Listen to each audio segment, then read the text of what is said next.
할렐루야. 오늘도 함께 해주심을 감사드립니다. 역사적인 그 배경을 전하는 시간들이기 때문에 조금 지리한 감도 없지 않아 있을 것입니다. 그러나 이건 일반적으로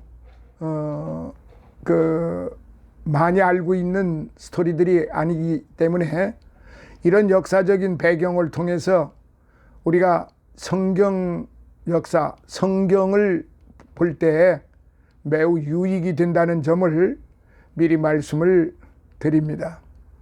물론 성경을 안 보시는 분들한테는 그리 해당되는 이야기는 아닙니다만은 적어도 크리스찬들이라면은, 그리스도인들이라고 하면은 성경을 보지 않고는 그리스도인들이라고 당당하게 말할 수는 없겠죠. 오늘 이 시간에는 지난 시간에 이어서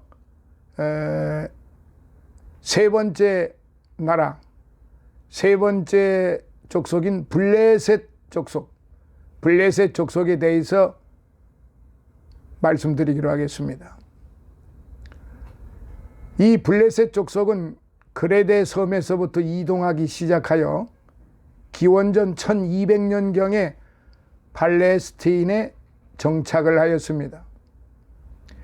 그들은 함의 계보에서 나온 족속이었으며 그의 둘째 아들 미스라임의 후손이었습니다. 역대하 1장 12절. 이 때문에 그들은 애굽인들과 먼 친척이 되었습니다. 아마도 그들은 팔레스타인으로 가는 도중에 헷 족속과 거대한 옛 수리아 도시 우가리트를 멸망시킨 것 같습니다. 기원전 1190년경에 그들은 애굽을 침략하려 했으나 애굽의 바로인 람세스 3세에 의해 격퇴당했습니다. 이후에 그들은 연안 상류에 정착하였고 팔레스타인에 자기네 족속의 이름을 붙였습니다. 이들 블레셋인들은 5개 도시 연맹을 결성을 했는데요. 이 5 도시는 가사, 아스돗, 아스글론, 에글론, 갓, 이렇게 5개 도시입니다. 각 도시는 그 도시의 방백이 다스렸습니다. 또한 블레셋 사람들은 아주 종교적이었고 다곤, 곡물의 신, 아스다롯, 번식의 신, 바알세붑, 주거의 신, 이렇게 세 신이 그들의 주신이었습니다. 곡물의 신, 번식의 신, 주거의 신.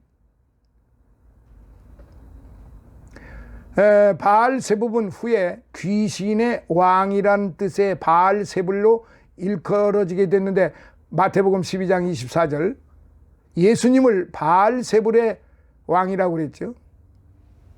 블레셋인들은 자기네들이 섬기는 신당에서 승리를 축하했고 곧잘 자기네들의 우상을 전장으로 모시고 다녔던 사무엘하 5장 21절에 그리고 처음에 그들이 이스라엘을 이길 수 있었던 주요 이유는 당시에 원자탄이라 할 수 있는 철기를 소유하고 있었다는 점입니다. 그때 당시에 철기가 원자탄이라고 불리워졌다는 사실은 참 아이러니하군요. 아마도 이들은 철기 제작을 헷 족속으로부터 배운 듯한데 히타이트, 헷 족속, 이 헷 족속은 노아의 대홍수 이후에 맨 처음 이 기술을 발견한 족속이기도 합니다. 또한 블레셋 사람들은 엄청난 양의 맥주를 소비하는 폭주가들이었습니다. 그리고 성서와 블레셋에 대해서 대비를 해보면은 첫 번째, 삼갈과 삼손은 블레셋 족속과 싸웠습니다. 사사기 3장 31절, 13장 1절, 15장 20절. 둘째, 사울의 아들 요나단이 그들을 격파했습니다. 사무엘상 14장 1절로부터 47절. 셋째, 그들은 결국 사무엘에 의하여 바닷가로 밀려났습니다. 사무엘상 7장 12절로부터 14절. 네 번째, 사울은 그들에게 패하여 전장에서 죽었습니다. 사무엘상 31장. 다섯째, 다윗은 그들과 싸웠습니다. 사무엘상 17장, 사무엘하 5장. 여섯째, 그들은 솔로몬 치세 때에 완전히 복속을 당했습니다. 열왕기상 4장 21절에. 그래서 이 블레셋이라고 하는 9나라 중에 이 하나는 특별하게 기록된 그런 사사건들이 많이 있겠습니다만은 역사적으로는 그렇게 기록이 그렇게 많지를 않습니다.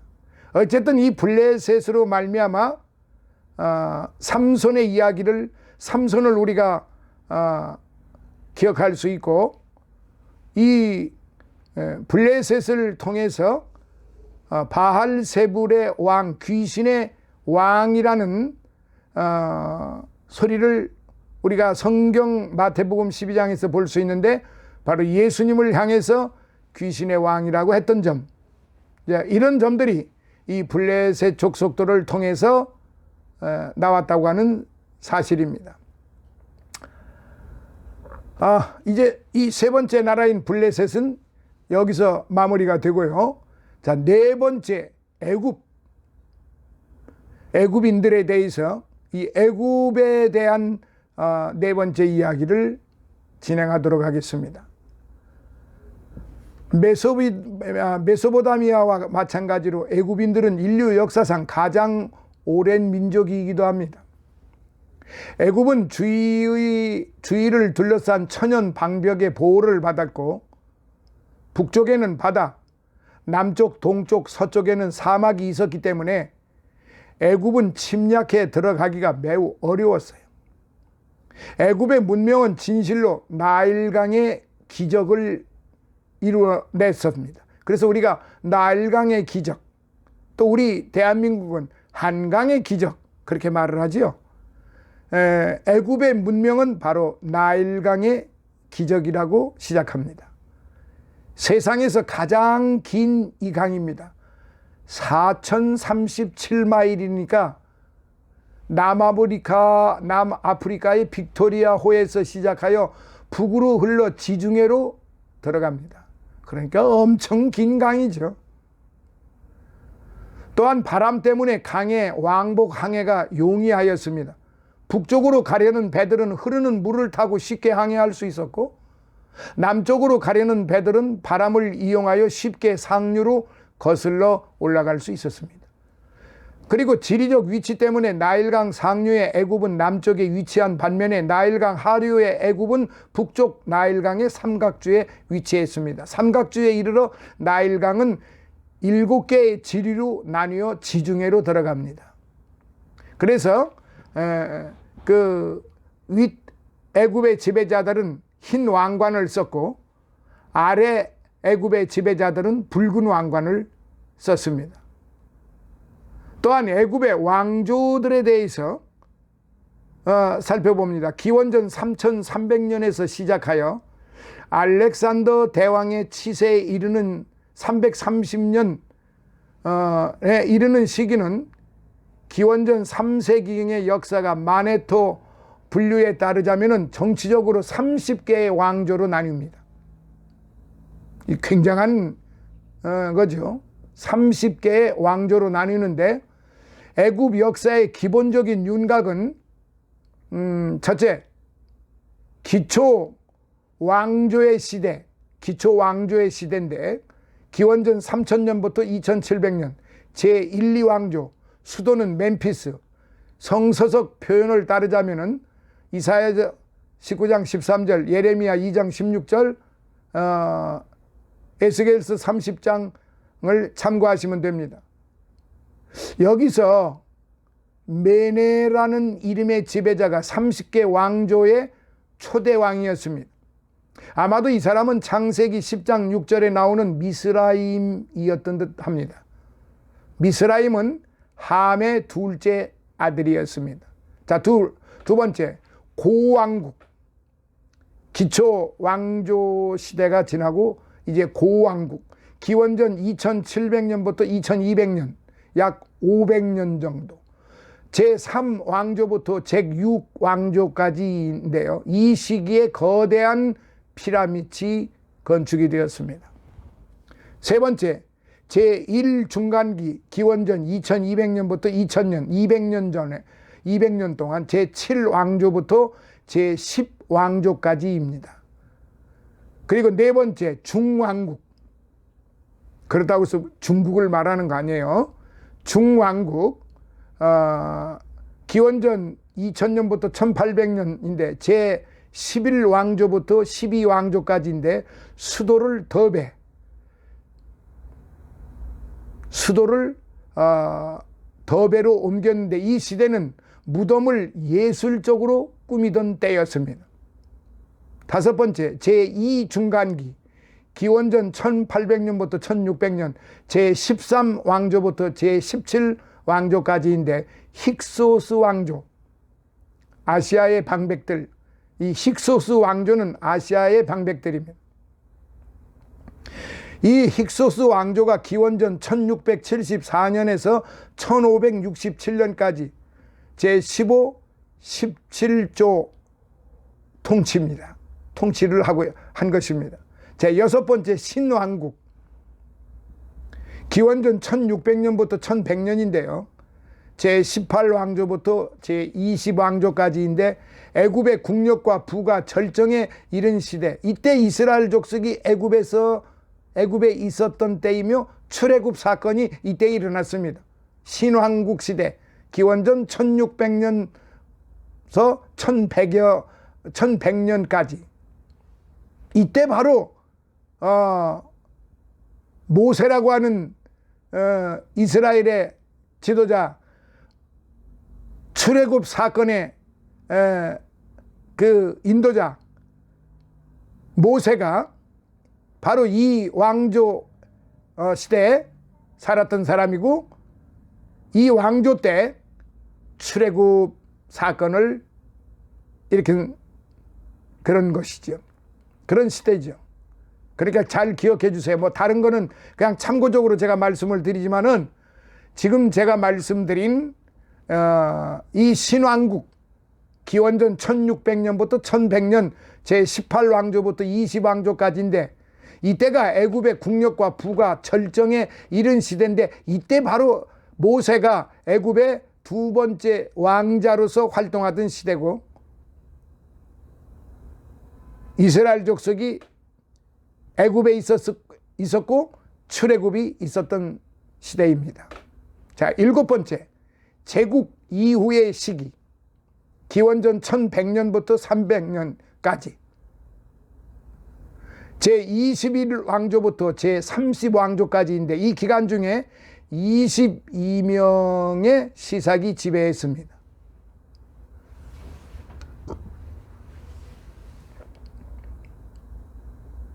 역대하 12장을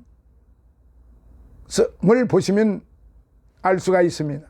제26왕조 때 느고가 통치하였고, 그 다음에 바사의 지배가 있게 됩니다. 기원전 525년부터 332년 프톨레미의 시기, 기원전 300년부터 30년까지 알렉산더 대왕, 그래서 기원전 332년부터 323년 프톨레미, 304년부터 51년 클레오파트라, 기원전 51년부터 30년. 이들 7시기 중에서 가장 중요한 사건들이 고왕국, 중왕국, 신왕국 시기에 일어났다는 점입니다.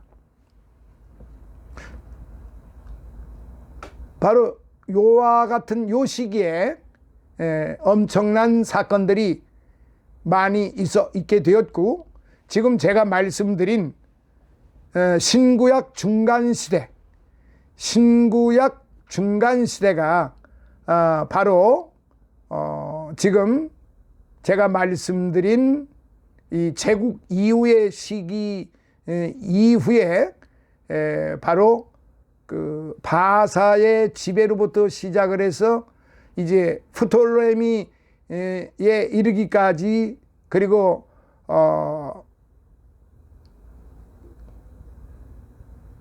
기원 후 4년에 이르기까지 그 400년간의 그 중간사, 바로 여기에 해당되는 시기입니다. 그러므로 오늘 저와 여러분들이 이 애굽에 대한 걸 지금 앞에 잠깐 이렇게 제가 거론을 했습니다만은, 바로 제가 아까 중요한 부분이라고 하는 것을 기억을 하시라고 그 부분 때문에 제가 앞에 쭉 역사적인 배경을 말씀을 드리게 된 것입니다. 그리고 이제 여기에서 하나 우리가 좀 더 그 확실하게 알고 가야 될 부분이 신왕국에 대해서입니다. 제가 조금 전 말씀드린 대로 1600년부터 1100년이라고 그랬죠. 이때가 18서부터 22왕조가 해당이 된다고 그랬어요. 아모스 1세와 후계자들은 애굽을 재건하는데 많은 시간을 들였습니다. 격렬한 민족주의 정신이 곳곳에 충만했고요. 애굽의 히브리인 탄압이 시작된 것은 바로 이 시기이며, 바로 이와 같은 이유, 값싼 노동력과 모든 외국인들에 대한 의심 때문이라고 많은 사람들은 믿고, 따라서 출애굽기에 언급된 모든 바로는 이 유명한 제18왕조로부터 기인하는 것입니다. 그래서 이 부분에 대해서 몇 가지로 우리가 살펴볼 필요가 있는데요. 첫 번째, 출애굽기 1장 8절에 요셉을 알지 못했다는 새 왕은 아마도 투트모스 1세인 듯합니다. 기원전 1539년부터 1520년경, 모세는 기원전 1525년에 태어났습니다. 그러니까 모세가 기원전 1525년에 태어났고, 또한 출애굽기 2장 5절에 바로의 딸이란 합세스투가 있었는데, 그 2장 5절에 바로의 딸이라고 나와 있는데, 이 바로의 딸의 이름이 합세스투입니다. 바로 그녀가 모세를 양아들로 길러 그녀의 남편 투트모스 2세가 죽고 애굽의 왕위를 모세에게 넘겨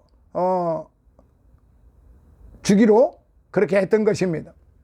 그리고 출애굽기 2장 15절에 모세를 죽이려 했던 바로는 합세스투의 의붓아들 투트모스 3세였고, 그는 왕후를 지독히 미워한 나머지 그녀를 폐위시켰고, 그는 왕위에 오르자 합세스투의 한 친구였던 모세는 또한 투트모스 3세의 노여움을 자연히 받게 되었던 것이지요. 출애굽기 5장 1절에 10가지 재앙이 기세를 떨치던 시기에 바로는 아멘호텝 2세입니다. 이 바로의 무덤은 결코 완성되지 않았습니다. 그 이유는 출애굽기 14장 8절에서부터 13절에서 설명하고 있는 듯한데요. 여기서 우리는 바로와 그의 군대가 홍해를 건너려다 그 중간에서 수장되고 말았다는 기록을 보게 되는데, 게다가 그의 아들조차 애굽을 다스리지 못했습니다. 아마도 출애굽기 12장 29절은 이 이유를 설명하고 있는 것 같으며, 여기서 우리는 바로가 6월절에 내린 죽음의 재앙에서 아들을 잃었다는 기록을 대하게 됩니다. 이 시기의 더욱 중요한 지배자들은 유명한 제18왕조에 속합니다. 얼마쯤은 앞에서도 언급한 가 있는데요. 신왕국 시대의 몇몇 왕들은 여러 명이 있었습니다. 뭐 그 부분은 굳이 제가 말씀드릴 필요는 없는데 요 부분만을 좀 말씀을 드려야 되겠어요. 첫째, 아모스 1세 18왕조의 첫 번째 지도자 힉소스 왕조를 쫓아내는데 힘썼고 다시 애굽을 통일하고, 둘째, 합세스투 모세를 기른 장본인이자 애굽의 왕위와 더불어 여신의 지위에 오른 최초의 여왕. 그녀는 2개의 면류관을 썼고 거짓 수염을 길렀습니다. 투트모스 3세 합세스투의 의붓아들로 그녀를 격렬히 증오한 나머지 폐위시켰고, 투트모스 3세는 애굽의 모든 바로 중에서도 가장 위대한 바로들 중에 한 사람입니다. 그는 애굽의 알렉산더 대왕 혹은 애굽의 나폴레옹이라고도 불리웠습니다. 그의 제국은 수단에서부터 북부 수리아에 뻗쳐 있었습니다. 그는 모세가 40세에 애굽을 탈출했을 때 애굽을 다스리던 왕이었고, 그는 나라를 지극히 안정되게 하고 죽었기 때문에 애굽은 당시 수십 년 동안 여전히 매우 강대한 채로 남아 있었습니다. 그 다음에 네 번째로 아멘호텝 2세 10가지 재앙 당시의 왕이었죠. 그 다음에 아멘호텝 3세 그의 치세 때에 애굽 제국은 절정에 이르렀고, 그는 대제 아멘호텝 3세라고 불리기도 했습니다. 그 다음에 여섯 번째 아멘호텝 4세 그는 아크나온이라는 이름으로 더욱 잘 알려져 있는데 애굽의 다신교를 태양신 아톤만을 섬기는 유일신교로 뜯어고치려고 했습니다. 아마도 그는 10가지 재앙 당시에 나타나신 하나님의 참된 권세에 영향을 입은 듯합니다. 여기에 7째 투탄카톤이 있었고, 그 다음 8째 람세스 2세가 있었고, 9째 람세스 3세가 있었습니다. 그 람세스 3세는 기원전 1190년에 일어난 유명한 해전에서 블레셋을 격파한 것으로 기억되는 왕입니다. 이후부터 애굽은 줄곧 내리막길로 치닫게 됩니다. 자, 이렇게 해서 애굽에 대한 그런 역사적인 배경을 말씀드렸습니다. 다음 시간에는 이제 바벨로니아, 그리고 아수르, 그리고 바사, 즉 페르시아, 또한 헬라, 그리고 다음에 끝으로 로마, 이런 식으로 다음 시간에 말씀을 드리도록 그렇게 하겠습니다. 그러니까 지금 오늘 말씀드린 것은 2부 2-2입니다. 조금 전에 말씀드린 거는 제가 지난 시간에 말씀드린 건 2-1편이고 지금 말씀드린 것은 2-2편입니다. 다음 시간에 말씀드릴 것은 2-3편으로 바로 구약성서와 신약성서에 나타난 9나라에 대해서 마무리가 되겠습니다.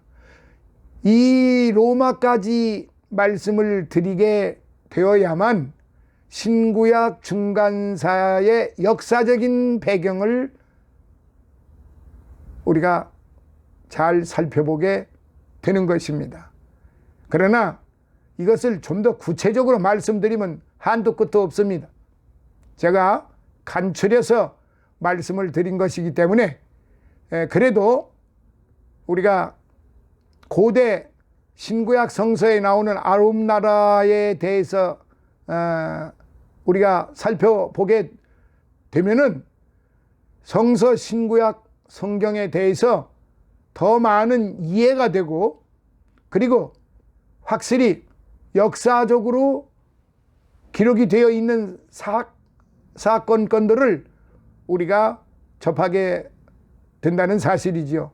그러므로 성경을 이해한다고 하는 측면에서 사실 우리는 성경을 이해한다고 하는 것은 조금 그렇습니다. 성경을 읽고 성경을 말씀을 믿는 것뿐이지 성경을 우리가 이해하고 안 하고는 우리 인간들은 해당되지 않는 이야기입니다. 우리가 하나님의 말씀을 보고 읽고 행하는 것으로 만족을 해야지, 그 성경에 기록된 것이 진짜냐 가짜냐 그것을 논해서는 안 되는 것입니다. 기본적으로 성서에 기록되어 있는 그 역사적인 배경만을 제가 지금 간추려서 말씀을 드린 것이지, 그것을 우리 스스로가 해석을 하고자 말씀드린 것이 아니라는 점을 이해해 주시기를 바랍니다. 다음 시간 3편에서 다시 만나 뵙도록 하겠습니다. 감사합니다.